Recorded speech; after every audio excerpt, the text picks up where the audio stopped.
On this daredevil episode of MythBusters, Okay, go! Adam and Jamie get a grip I think I had a nightmare just like this one. as they test that old movie myth, can you cling to a moving car? Come on, give it to me. Then Carrie, Tori, and Grant Lockdown number 3. break out more liberating jailbreak myths. Son of a... Can you floss yourself to freedom? So you get out of this one. Or shoot yourself from servitude This is my favorite part. I'm not gonna lie. with a cannon and a ball and chain?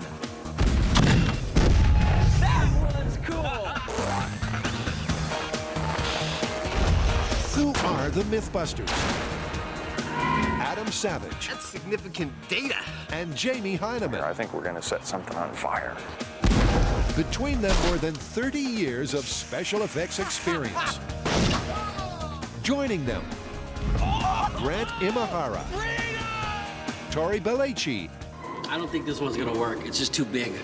and Carrie Byron. I'm starting to get the idea that this shouldn't be done inside.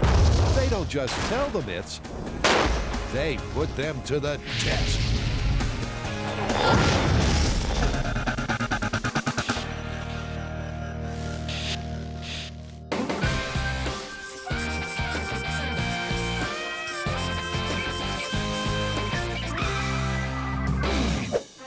Why are you working out? Our next myth, man, we're gonna need all the arm strength we can get. Why's that? It's a classic Hollywood action movie staple, the car roof cling. Oh, you mean where somebody jumps on top of a car and tries to hang on while it's driving? Yeah, but the driver's trying everything he can to shake him off. And we've got to test this. It sounds dangerous. And fun. Our specialty. Getting a grip has been the speciality of stuntmen since motors and movies first teamed up. But in reality, is clinging onto a wild ride really plain sailing? You know, hanging on to a car is one thing, but falling off, we could get seriously hurt. Yeah, I've been thinking that too. That's why I've been picturing in my mind a crane arm that would come out of the trunk of a car and go over the top of it. Then we could tie into it, and that would allow us to show one of us losing his grip, but not losing his life. Exactly, and I think we should make it long enough not only to test holding onto the roof, but also being able to hold on to the hood. Well, we can build it, but we'll have to do a thorough job of it, because our lives are going to depend on it. They will. So, if you're a stuntman in Hollywood and you're holding onto the roof of the car like this while it's driving, chances are you're wearing a harness that tethers you to the car. Similarly, if you're on the hood, you're also wearing that kind of system. This isn't going to work for us because Jamie's going to try and shake me off of this car, and it's got to be demonstrable that I'm being shaken off the car without letting me hit the ground, which tells me that some kind of cable tether isn't good enough. My legs could slip over and hit the ground. There's a lot of problems with that from a safety standpoint. And in theory, their overhead crane idea should overcome those problems. But in practice, the boys are baffled at how to build it. So, cue the brainstorm. Shatter out this back window. Get away with using a counter spring of some sort. It's gonna be like a double-masted thing. And that's all that additional weight that we don't need up high. If it does fail, whoever's up there, we're in deep trouble. After a frightening 2 hours of back and forth, Okay. the MythBusters finally have a plan. Okay, good. I like that. Oh, looks good. A plan that's all about junk in the trunk. They're going to cut into the trunk to get to the frame. To this, they'll weld a steel tower that they'll attach to a crane beam. The crane beam will link to a safety harness T-bar that they'll clip into while holding the roof and the hood. Attention, former car. Prepare to be modified. Resistance is futile. Ain't that the truth? Especially because there's a savage on the loose. Now may seem like a good time to say, well, there's your problem. This used to be a car, right? A few minutes ago, even. With the car frame exposed and the trunk tower support system time-lapsed into place, next the boys strain with the crane. When you just heard the VO guy saying we were straining with the crane, I want to point out that's not entirely true. This is not a crane part we're using. It's triangular antenna truss, used in radio towers and stuff like that. But the reason we're using it is because its triangular structure, just like in a crane, affords it a tremendous amount of lateral strength. So tremendous that it's ideal for supporting the weight of the odd MythBuster. Okay, well, that works for me. And with that in position, that just leaves Adam's T-bar safety system. But will it get the Heinemann seal of approval? Well, as usual, it's way more complicated than I would do. I would have done it much simpler, but I would have taken much more time to do it than you getting this whole thing done. So it works for me. Good. And it better work for Adam, too, because it's this T-bar that will literally hold the MythBusters hanging by a thread. The rig is almost done, but still it lacks that visual punch that I'm looking for. I'm about to add it. With a fresh coat of high-speed pink, the Klingon car rig is ready to roll. But, Houston, we have a problem. Well, unfortunately, the car won't start. Adam was really quick with cutting this all apart, but maybe he was a little too quick. At this point, it looks like Adam cut the electrical power to the fuel pump. So if we can find that wire and hook it up again, then we'll be back in business. It's always something. It's always something, and it's usually Adam's fault. But after a bit of hot wiring,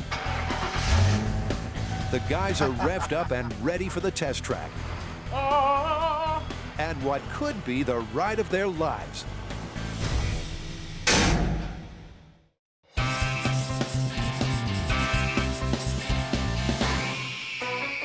All right, so what's up with the convict suits again? Have your shady past caught up with you? Well, actually, yes. Remember a few months back when we devoted an entire episode to prison break myths and we rappelled down a wall using bed sheets, toilet paper, and hair? Of course. And we escaped. Yeah, well, the trouble is, the fans want more. Ever since that episode, we've been inundated with ideas for new prison break myths. Now, are you sure these are fans and not prisoners sending in these requests?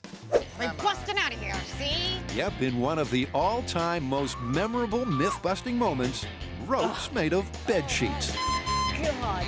human hair, I see split ends. and toilet paper successfully aided and abetted a 14-story prison break. All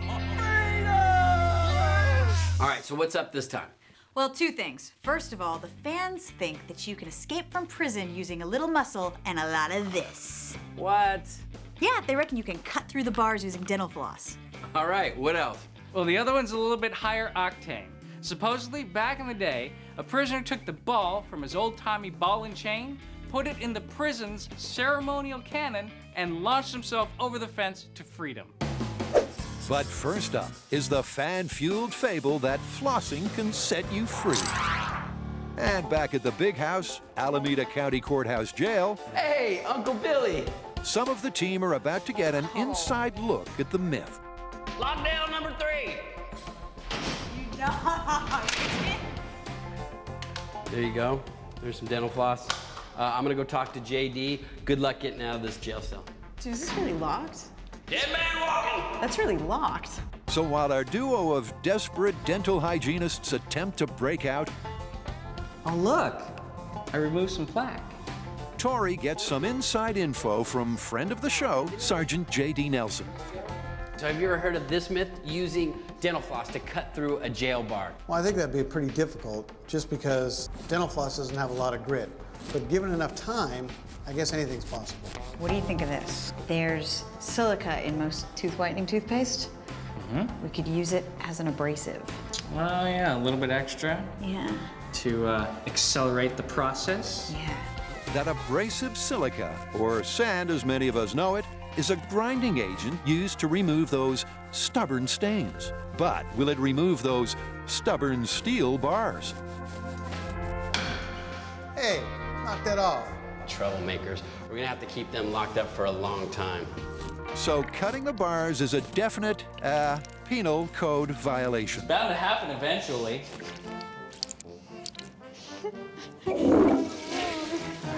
After 2 hours of hard labor, one thing has become very clear. Testing the myth manually is not feasible in the time available.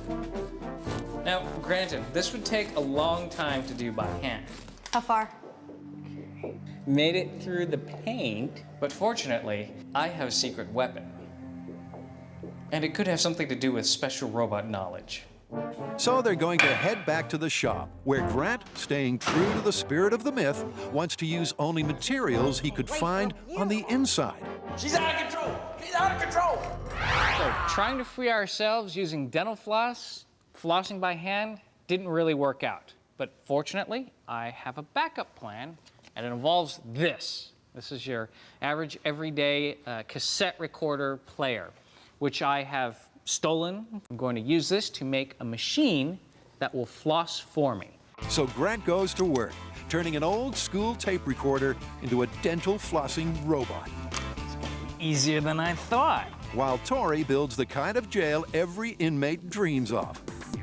One with just one wall. Now, I know this isn't a real jail, but I wasn't trying to make a jail. But we needed something to test whether or not dental floss could cut through a steel bar. So I made this. Let's see if Grant can floss his way out of this one. So my flossing robot is finally complete. It incorporates the guts of a standard cassette tape recorder with a specially modified cassette that contains, instead of tape, dental floss. I'm gonna set this up on the bars and go to it. But I'm also going to incorporate Carrie's idea, which is to put a little bit of toothpaste on it to get that little extra bit of abrasive. Here we go. Okay, so we've got a little jam. We've already got a little minor problem with the flossing machine. So it's back to the drawing board. I've made a few changes to the dental floss machine, where Grant throws everything he has at the problem. But after a full day's work and several failed prototypes, hopefully the 27th time is a charm. He throws the problem at the wall.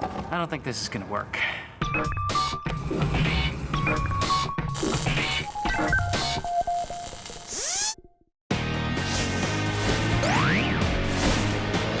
This baby right here got plenty of miles on it, but she's still good for plenty more. And if you buy it today, we'll throw in the jumbo luggage rack for free. The MythBusters are testing whether you can really cling to a wild ride car roof, as Hollywood would have us believe. But with their rumble rig in transit to the test site, Adam first wants to take a tangent. For reasons that are about to become crystal clear, the test I have in mind requires a piece of a car. Well, for car parts, it looks like he's come to the right place. But why? This whole myth is about hanging onto a car. So, of course, the first thing we want to know is how much strength can we apply to holding on? Like this. If I'm on the car like this, how much poundage can I apply right here? So what I thought to do is cut out this section of the car, take that section back to the shop, and throw some weight on it until we find out what the limit of human strength on that grip really is. And the human in question is Mr. James Heineman. How much can I hold with my hands? Let's see. I can deadlift about 450 pounds. I'm guessing at least 225, 250, maybe even more. We'll find out. That we will. But why is Jamie lying down?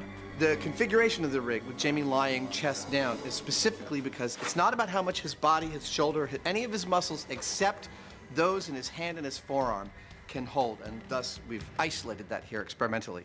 Okay, well, let's get this show of strength on the road. How much weight do you want to start with? 150. Really? 6 weights? Sure. Okay. At 150 pounds, it's smooth sailing. How much more do you think you can take? Let's try 100. 100? Yeah. Okay, stud. 250 is the same. I'm just getting started. As is 275. How's that, Mr. Heineman? Let's do it. But at the 300 mark... How's that? That's it. I can do that, but only for a few seconds. Remarkably, Jamie's grip strength is almost twice his body weight, and that's good news for this myth. After all, with a grip as strong as that, hanging on for dear life could prove to be very doable indeed. And at the Alameda runway, it's time to put that theory to the test. To recap, the myth that we're testing is one you've seen in countless action movies. It's that you could somehow keep holding on to the outside of a car while the driver is actively trying to shake you off. We've done some scale tests, and Jamie has shown that he has about 300 pounds of holding strength per hand. We've built a full-size rig to hold on to us in case we can't hold on to the car, and we've come out here to the Alameda runway to test it full scale. Yeah. But before trying to shake a Mythbuster, the boys first want to test the rig with someone a little more expendable. So, currently Buster is bolted into our safety rig for a stop test, and it's a perfect opportunity for me to show you how it ought to work. He's on a track that runs fore and aft. Jamie's gonna run this car up to speed, slam on the brakes as hard as he can, and at that point, Buster is gonna slide all the way forward and stop. And hopefully, we're gonna learn how safe this rig is to use by watching what happens to poor Buster. And unlike Adam or Jamie, poor old Buster won't be holding on at all. All right, Mr. Heineman, are you ready? I'm ready. Start your engine and begin the untethered Buster stop test in 3, 2, 1, go. Jamie floors it and takes the car up to 45 before slamming on the brakes.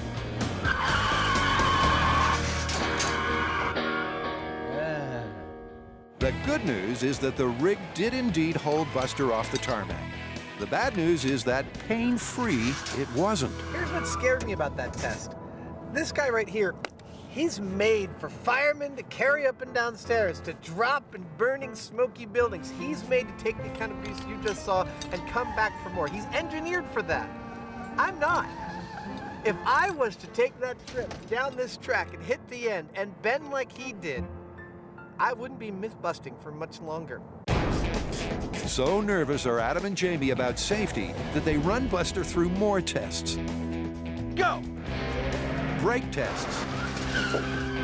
Swerve tests. Curve tests. But none of it makes for pleasant viewing. And that makes what Adam's about to say all the more surprising. Well, from my perspective, that test was lovely and successful as far as the rig was concerned. We put a huge amount of stress on it, and it is absolutely solid. I think that it's time to give Jamie Buster's harness and strap him to the rig. Yeah, that rig is looking real good. But Buster's back-breaking performance is not filling our next contestant with joy. If I can't hold on, my big concern is it going to keep me safe? I mean, I don't want to snap my neck when I reach the end of my travel. So I'm going to hold on real nice. And real hard, Jamie, because this myth could get dangerously ugly.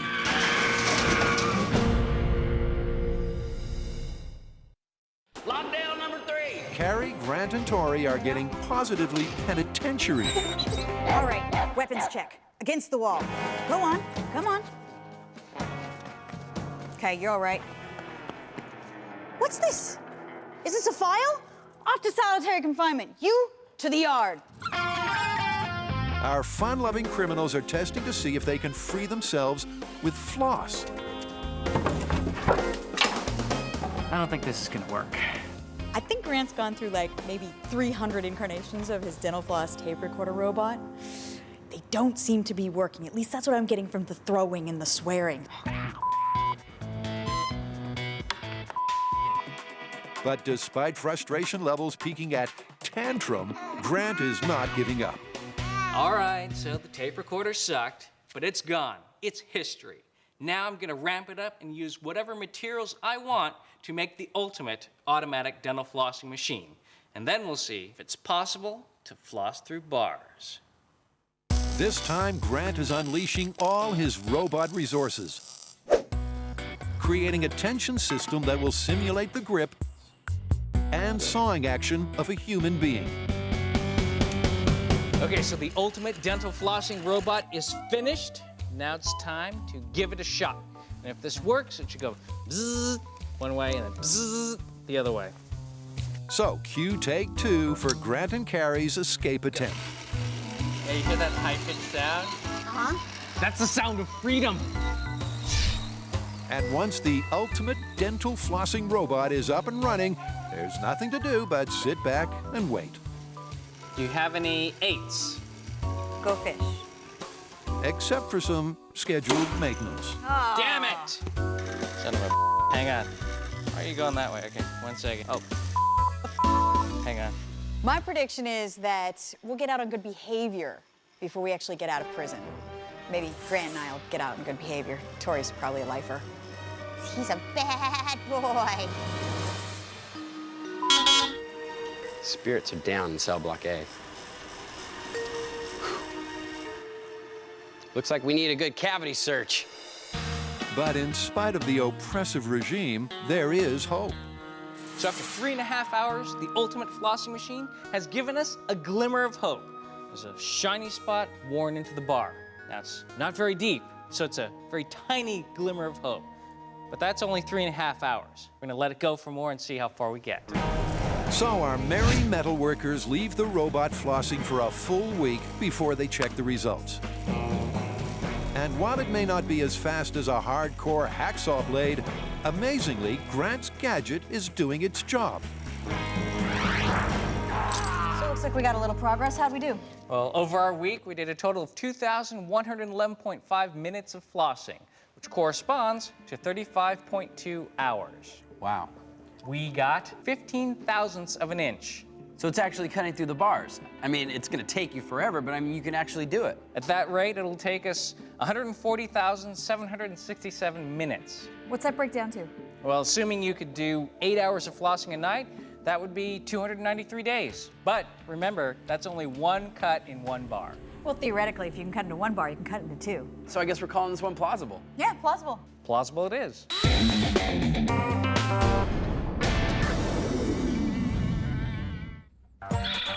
In the movies, people hang on to all sorts of things.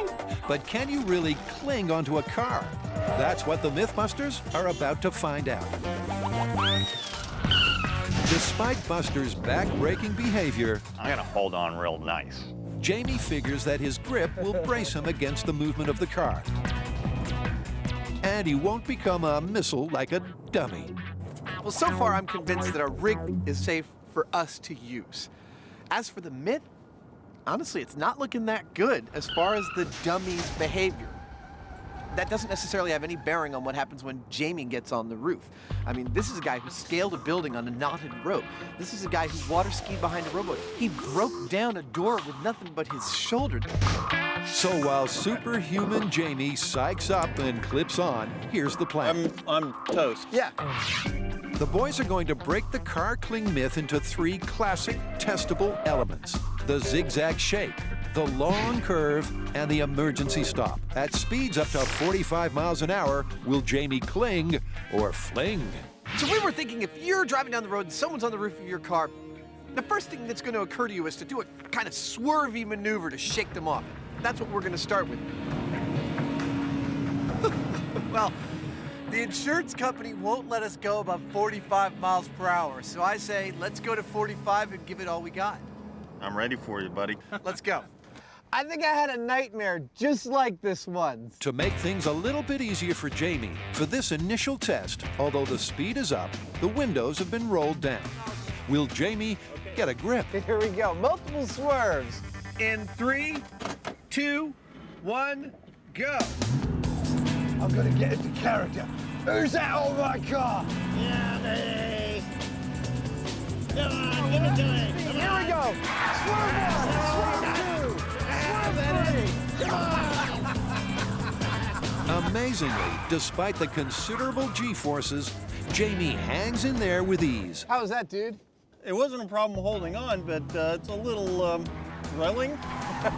Really? Yeah, let's go for 100. So far, it's a walk in the park for the hunter. But let's face it, when did the movie villain roll down the windows? It's time to get serious.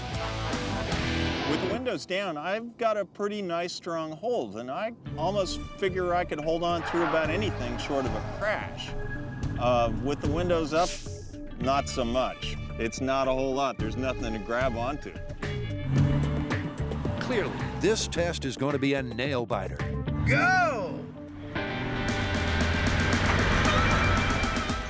Adam takes her up to 45. Jamie grips on to not very much. He holds the first swerve, but then he's off.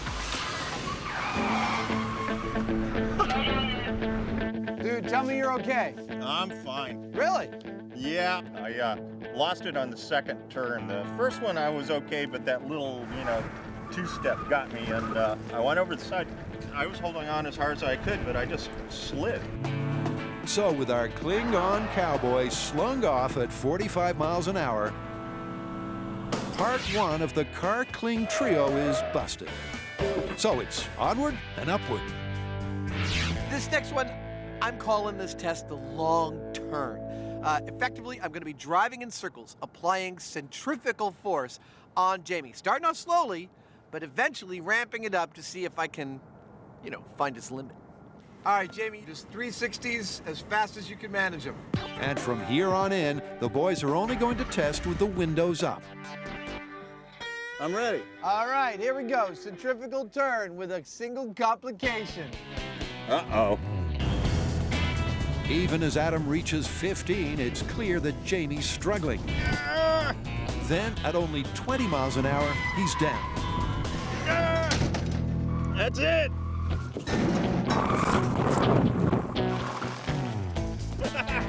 I'm okay.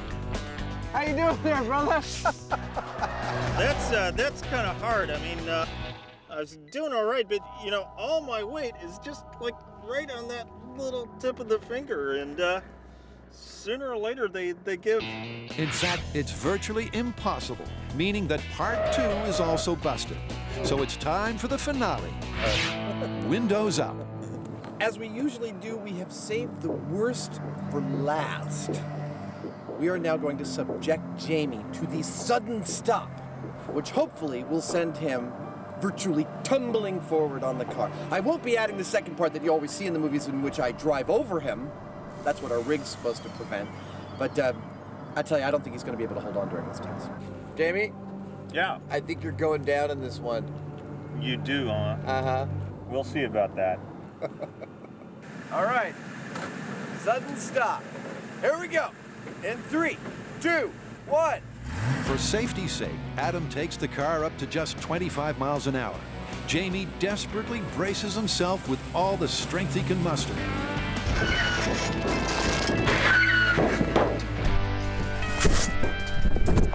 I'm okay. But the Heinemann heave ain't enough. I'm all right. Well, I think that test is done. I think so.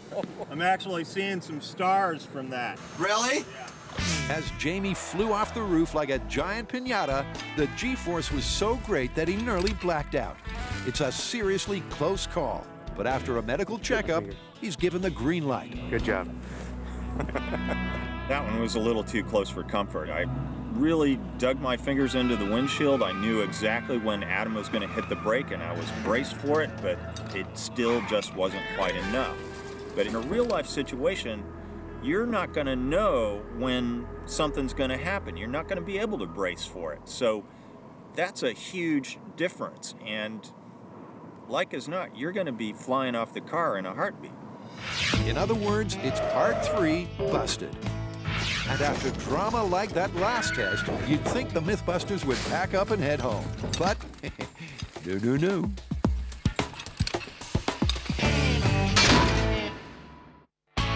Next up, another fan-fueled jailbreak myth.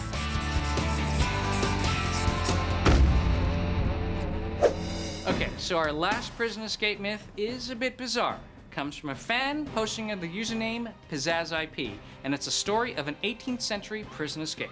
And according to our message board friend, in this prison, all the prisoners had ball and chain, but instead of being a hindrance to his escape like you might think, it was actually his method. How? Well, in this particular prison, there was a cannon on the roof, and every hour on the hour, the cannon would fire. So one day, while no one's looking, he sneaks up to the roof, drops his ball in the cannon, and you see where I'm going here, right? Yeah, he fires the cannon sends him over the wall, he survives, and returns to a life of crime. Exactly. Sounds like it's boom time. It's a preposterous prison parable. Can a felon armed with a cannon, black powder, and a ball and chain really fire himself to freedom. This sounds like a crazy myth. Sounds like a perfect job for Buster. Yeah, but no one is gonna let us use their cannon to fire ball and chains out of them. I mean, we're probably gonna destroy it, so we're gonna have to build our own, so that way we can fire it up at the sky and see if we can get Buster to escape.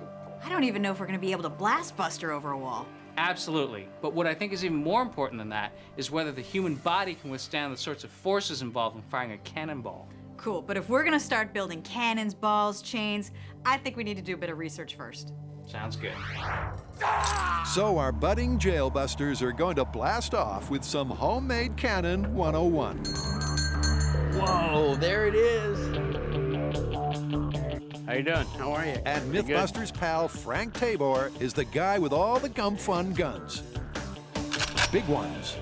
We're trying to build a cannon, and we heard that you had a mortar, so we thought we'd come down and take a look at it and maybe get some ideas.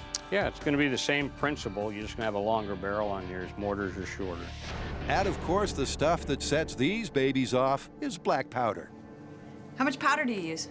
For us to send a 16-pound bowling ball, we use 3 12-gauge shotgun shells full of black powder, and that'll push it out about 700-800 yards. Sounds perfect. So our fantastic fabricators measure up. I think we got some good stuff. Yeah, I think we're good. Where's Frank? What are you doing? How fast can you run? Very.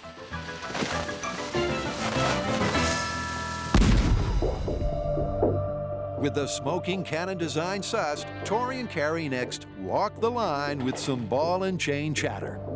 To investigate what a real ball and chain would look like, we've come to Folsom State Prison. Because not only is this a famous prison, but it has a long history, and we think this will be a great place to start. So cue prison museum manager Jim Brown. Whoa! These are crazy. Now, are these actual cannonballs? These are all cannonballs, and then they were fashioned into ball and chains in the blacksmith shop here at the prison. So say a prisoner's about 170 pounds, which is the size of our crash test dummy. What size ball would he have? Would it be like this? Probably be more like this one. This one with shackle and chain is 37 pounds. Oh, that looks about 5 inches in diameter. It's 5 5/8 diameter. All right, cool. Now we know what size ball to get. I am so glad that we came here. It turns out ball and chains were commonly used. And not only that, they were made from old cannonballs. But the best part is, we found out that cannons, working cannons, were actually at these prisons. This just adds so much more credibility to our myth. So with the research all sorted, Take it away! it's time to get down to work. One cannon coming up. But will it work? To avoid a bad case of cannon malfunction, Tori's using 2-inch thick steel for the barrel and solid 10.5-inch thick steel for the combustion chamber. So this big chunk of steel right here is our combustion chamber for our cannon. We've bored it out to hold the black powder and a barrel. Now I'd pick it up and show you, but it weighs 225 pounds, but it has to be strong, because the last thing we want is for this cannon to explode. So while Tori welds his ancient artillery together, Grant bashes out some period-perfect ball and chains. It's a prisoner's best friend. And they're good to go. Well, nearly. I'm not just spray painting the ball and chains because I think they look prettier yellow. 2 reasons. 1, it'll be a lot easier to see on our high-speed camera. And 2, we've learned from past experiments when we've shot cannonballs, these things are really hard to find when you embed them in a hillside. That's assuming, of course, that Tori's piece stays in one piece. It's a thing of beauty. This is my first cannon. Let's hope it works.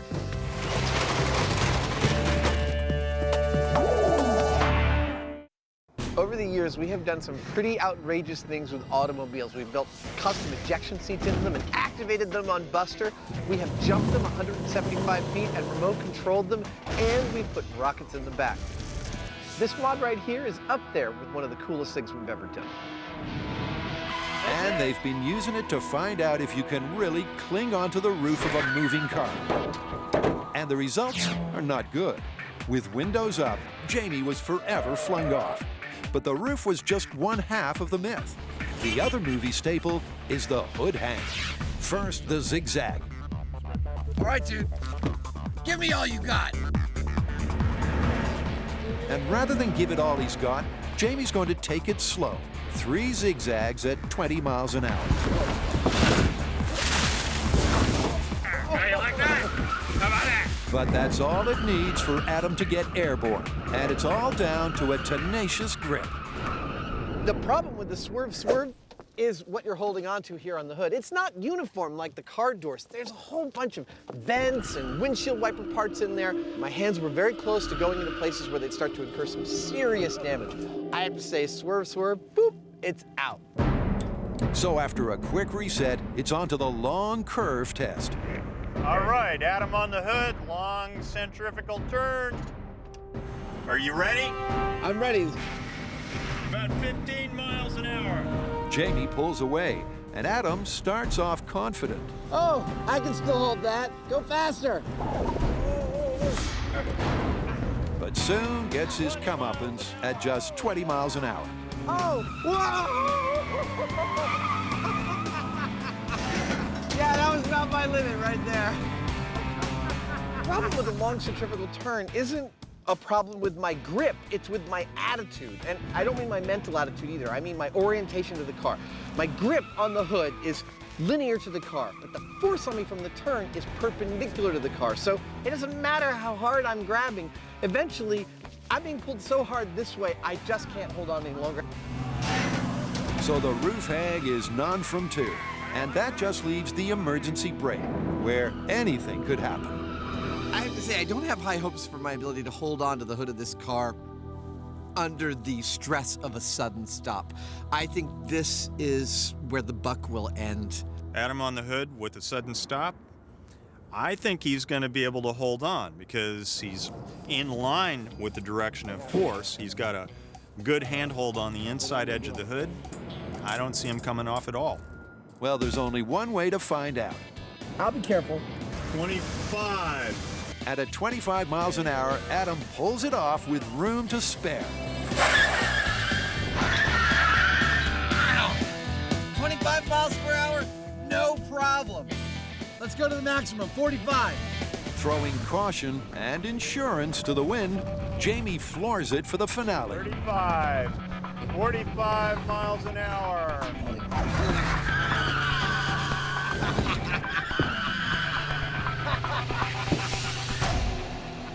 Yeah, I held on. Again, Adam gets no airtime, and that's because Jamie was right. The huge force Adam's under is parallel with his body. And that means it's much easier for him to get a grip. Well, I think we're done here. You want to go back to the city? I do. You want to stay up there? Absolutely, give me a second. Okay, go. I think you'll be all right up there. I mean, you've got your seatbelt on. What are you doing? Nothing. How fast can you run? Very. Carrie, Tori, and Grant are testing a bizarre jailbreak myth. Can a man blow himself and his ball and chain to freedom out of a cannon? So we're here at the Alameda County Bomb Range, which is where MythBusters come when they want to blow something up. We're gonna get our cannon out, set it up, get Buster in place, put a cannonball on his leg, and see if we can launch him to freedom. But if our eager escapologists are going to blast Buster over a prison wall, Right here? Looks good to me. they'll need a wall. So this will be the prison wall. This is it. This is the goal. So according to the myth, the cannon was on the roof of the building, and then the cannonball with prisoner was shot over a fence. That's why we're doing sort of an imaginary low-set fence to shoot our cannonball over. But before Buster gets involved, the team need to test Tori's artillery. All right, so for this first test, we're just seeing if the cannon even works. So there's no Buster, it's just the ball and chain. Yeah, because we don't know what's gonna happen when we launch this. I mean, it could explode. Yeah, and that way we can see where it's going, too, because we have no idea where it's aimed. All right, I say we start off small, and we'll ramp our way up. Is that you, Tori? Are you Mr. Safety now? That's good. I like it. I like new Tori. But Safety Officer Tori still doesn't quite convince Carrie, so she takes charge of the charge. So we have everything set except for our charge. So we're going to start out with 1 shotgun shell of black powder. So it's boom or bust for Tori and his cannon. This is my favorite part. I'm not gonna lie.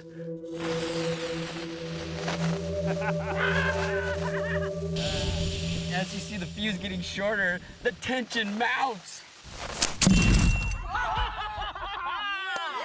Yes! Touchdown! Nice! Nice. All right, Good pop. cannon works. Traveling at more than 130 miles an hour, the ball and chain shot 80 yards. That's way over the wall and just perfect for our myth. All right, buddy. It's time for the old ball and chain. So now the team is ready to load the cannon and let rip once again, this time with Buster in tow. It's nothing personal, you know. You know that, right? And with a bit more grunt to get him on his way. Okay, 2 shotgun shells of black powder.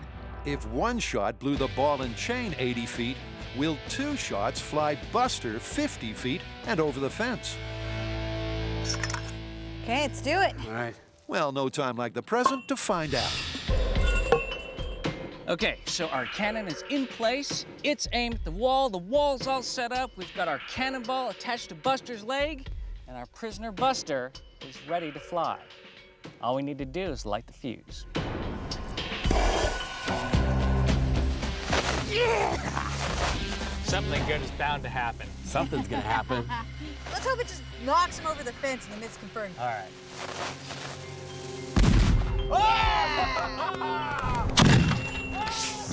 The ball and chain shot out of the cannon okay, but it failed to lift Buster over the fence. So what does that mean for our myth? Buster moved. He moved. Oh, 6 feet. But hey, maybe we just add a little more black powder. Maybe if 2 shotgun shells get him 6 feet, maybe 3 shotgun shells get him 18 feet. Why 3? Let's go to 5. 6 even. I say ramp it up.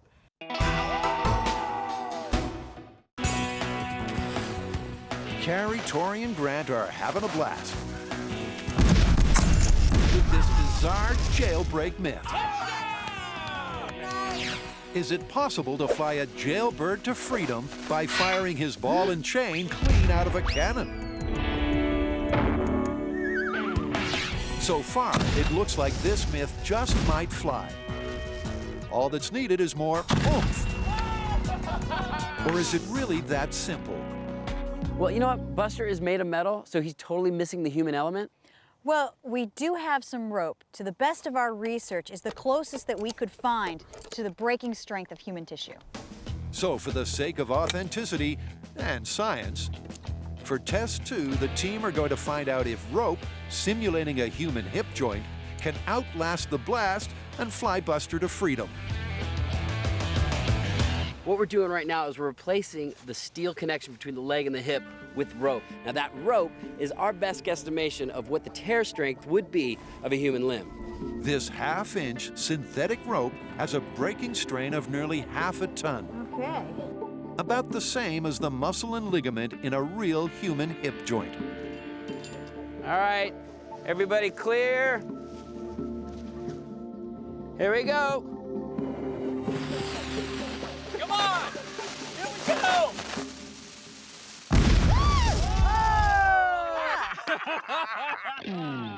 Is it a bird? Is it a plane? No, it's a leg. Traveling at over 200 miles an hour. But it's still not enough to lift Buster's body into the wild blue yonder.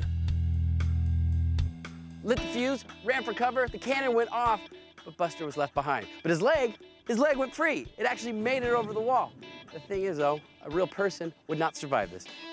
Ah, yes! Dang! That's what I'm talking about! The only thing that's free is his leg from his body. So did he escape from prison?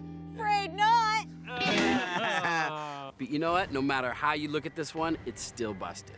Yeah, from the human analog perspective, not only did it separate the leg from the body, but it ripped off all the flesh. There's no way you're surviving that. Even with an entirely metal skeleton, he's not making it over the wall in one piece. Yeah, this would never happen. Busted. Totally busted.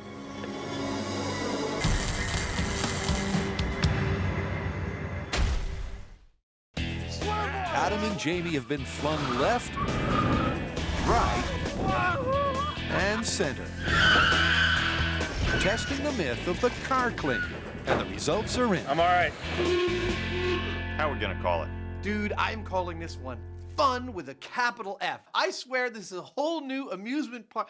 Oh, you mean busted plausible confirmed? Yeah. Okay. Holding on to the hood of the car, I was knocked off for 2 out of the 3 tests we did. And as far as the roof goes, I was pretty much able to hold on through anything. Yeah, but that was with the windows down. In an action movie, man, those windows are up. In which case, I'd be toast. I guess that means we have to call it busted, huh? I agree, but I don't want to finish up just yet. There is one more shake-off technique that I've been dying to try. Are you game? Sure. All right, let's do it. And the final flinging fable is not a swerve or a stop or even a crash. It's something way more bizarre, straight from the fan side. It is, of course, the car wash knockoff. As long as we're testing methods for removing unwanted pests from the outside of your car, we couldn't finish this without going through the car wash. And first up, it's soap dodger Jamie Heineman. While the appearance of the Heineman may be peculiar to you, his bathing rituals are even stranger.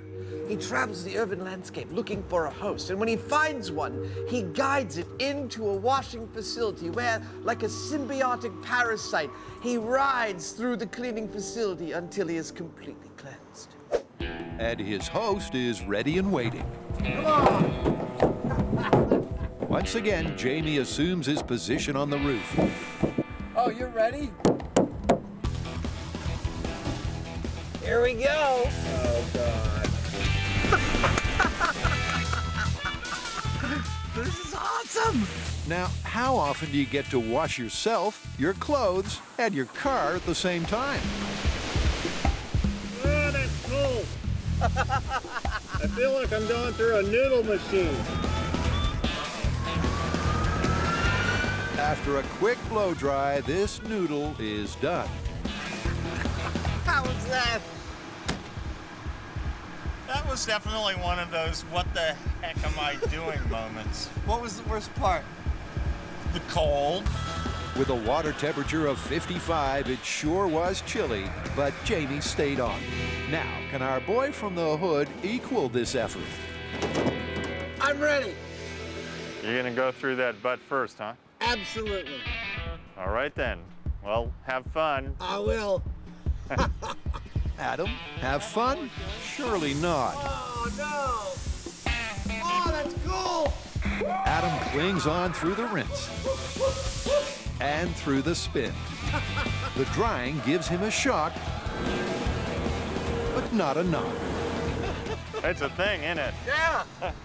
I'm glad I did that, and I'm glad I don't ever have to do it again. Okay, so the story is this is supposed to knock you off the car.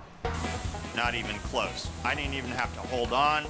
It's not very pleasant, but it's not going to knock you off the car. This falls into the category of the kind of thing that 10 years from now, someone's going to say to me, wonder what it's like to ride a car on the outside through a car wash. And I'll get to say, not only have I done that, I did it in the name of science, because this myth is busted.